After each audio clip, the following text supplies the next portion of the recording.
The battle had begun. Vastly outnumbered, the armies of Selenheim were constantly in retreat towards the castle itself. Vatar's hordes crossed the rift, smashed through the defenses and pursued them. It seemed hopeless, but the death of the ancient demon came as a miracle. Echoing through the mountains and out over the fields, the sound of his final agony reached the ears of Enclavers and Outlanders alike. The Outlanders froze in their tracks, eyes widened in horror. It could not be. Vatar was undefeatable. Only moments later, the first of the Mechalon troops arrived in a cloud of dust and banners over the horizon. Mercilessly, they crashed into the confused Dragatar horde's rear and flanks. With a new boost of morale, the soldiers of Selenheim cried out their allegiance to their queen and valiantly took up arms once more. Without their leader and surrounded, Vatar's horde was quickly diminished and soon annihilated. History would not be allowed to repeat itself. As the chaos of battle gradually faded into silence, the small party of adventurers returned to Selenheim, soon to be celebrated as heroes.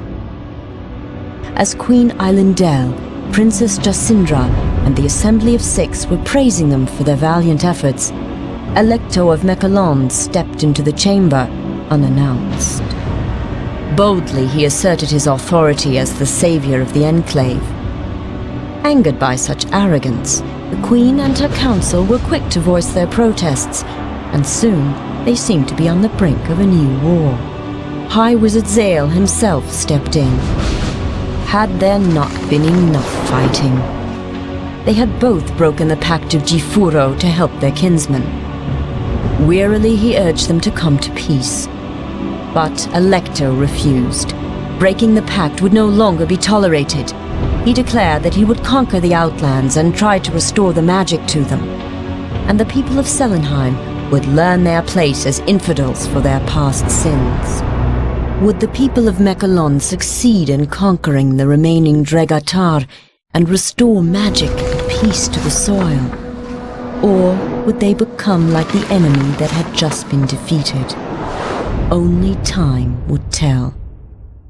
But that is another story, to be told another time.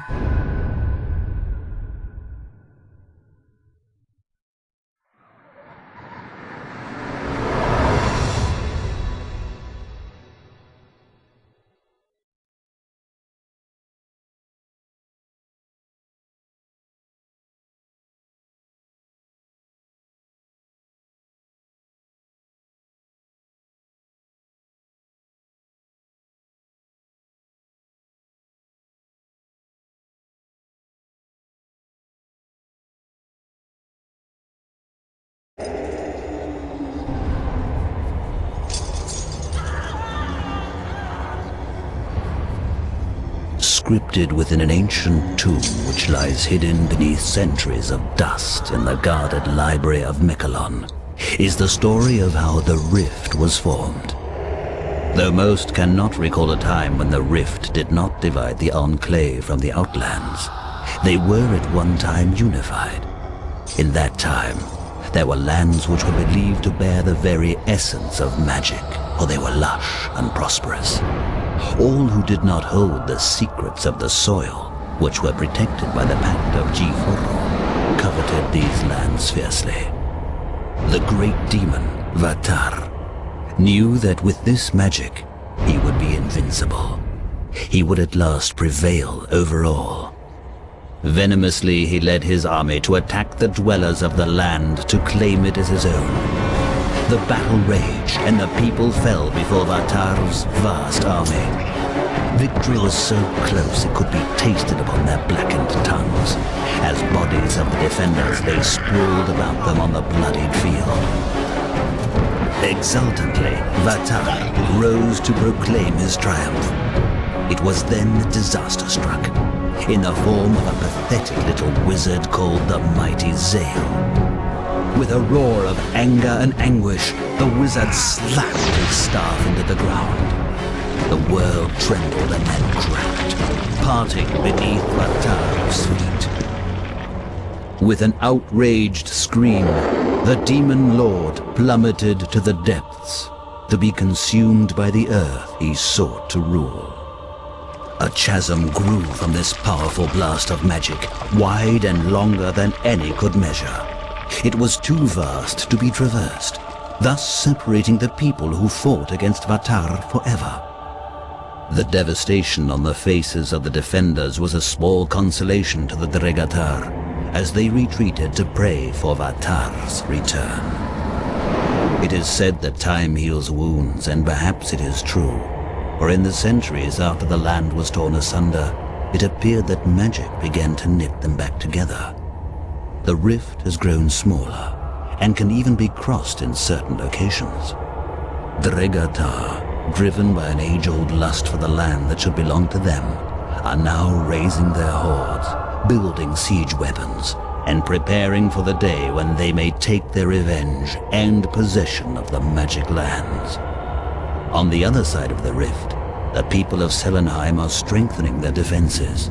They know another war will soon be waged against them. While the armies are being gathered along the border of the rift, the head counselor of Arkmur, Mordessa, is making further preparations. Volunteers are being brought to her for special tasks, and there are rumors about an ancient force about to be awakened, one that has been slumbering for hundreds of years. And it is here that our story begins. Violently shaken from their sleep, the Chosen are taken by hooded figures to an unknown fate.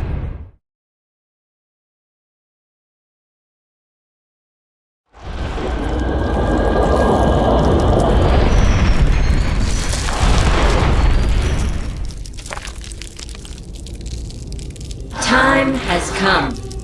You have been summoned here to do my bidding and prove your devotion to our cause. You should feel honored that you were chosen, for if you please me, you will be rewarded abundantly. However, should you fail, your reward will be eternal pain. Your first mission will be to bring me the Crystal of Eversea. It is located in the house that once belonged to Zorana, a former enemy who is now dead. The home is still guarded, though, and it may be difficult for you to gain entrance, but that is not of my concern. The crystal can be found in the library. Bring it to me. It may prove useful very soon.